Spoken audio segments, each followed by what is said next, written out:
Okay, something I haven't really spoken about, but it's a huge part in my healing journey, is the fact that I have pretty severe PCOS. If you're new here, my name is Jen. I am on the road to recovery and healing from a horrible relationship with food, terrible binge eating, food addiction, all that stuff.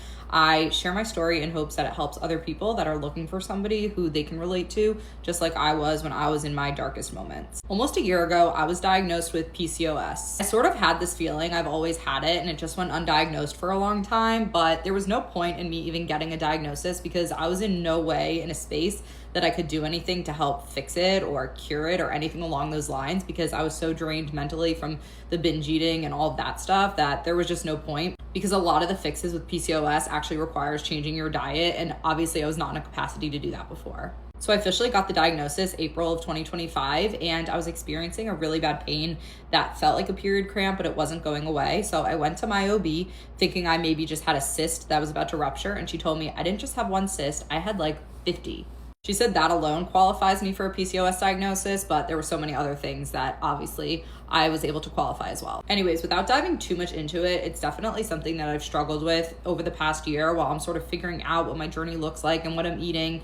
And I know there are certain things that you're supposed to do with PCOS, especially because somebody like me, I'm extremely insulin resistant, and that's why I don't really like when people put matter-of-fact statements about losing weight and all you have to do is just eat less calories and you'll definitely lose weight. Not the case for everybody, especially women. Our bodies are so different, and especially if you're dealing with insulin resistance or any type of hormonal issues, that could also factor in. So even though I'm on a better path with my relationship with food, I still struggle with certain things. Like, for example, eating first thing in the morning, which I'm supposed to do with PCOS, trying to get some protein in first thing, I really struggle with that. I also struggle with getting in enough protein in general. They also suggest certain supplements, one of them being inositol, and this is something that I took religiously after I was diagnosed, and then I just forgot one day and then stopped taking it afterwards, and that happens to me very consistently with supplements. So I know I'm coming on here and recording this at a bad time because I definitely have not been eating my protein first thing in the morning. I've not been taking the supplements. I've not been drinking the spearmint tea or doing the things that the gyno told me to do, which when I did it in the past, I felt like it pretty much regulated me. Just to give you a little insight, a little TMI here, I have now had my period for 2 weeks straight.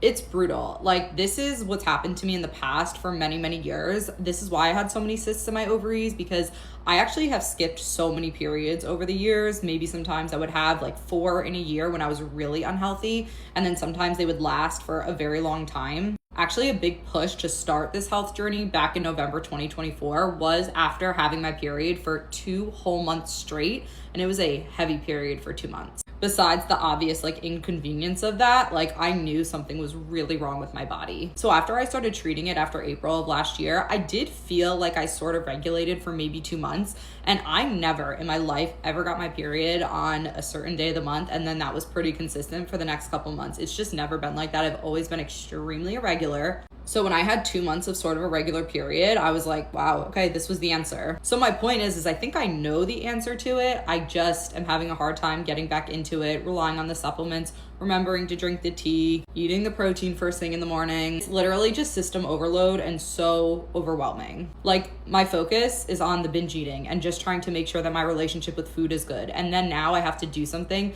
that forces me to eat food. It just is kind of messing with my head. I can't really explain it. But I cannot do another 2 weeks on my period. I will lose my mind. So maybe it's time to reintroduce back the supplements and the spearmint tea, and I will do my best to get the protein in first thing in the morning. I know it's good for me anyways. It's going to help with the weight loss. It helps with a lot of other things. It's just a struggle because I am not hungry first thing in the morning, and shoving protein in my mouth is really tough. And yes, I've done protein shakes, protein coffee, eggs, anything, ground turkey. I've eaten dinner for breakfast. I don't care what it is. I will have anything.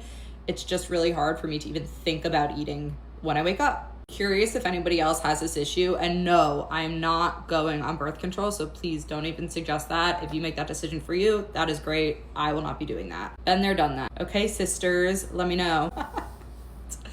So stupid. I'm so sorry about that.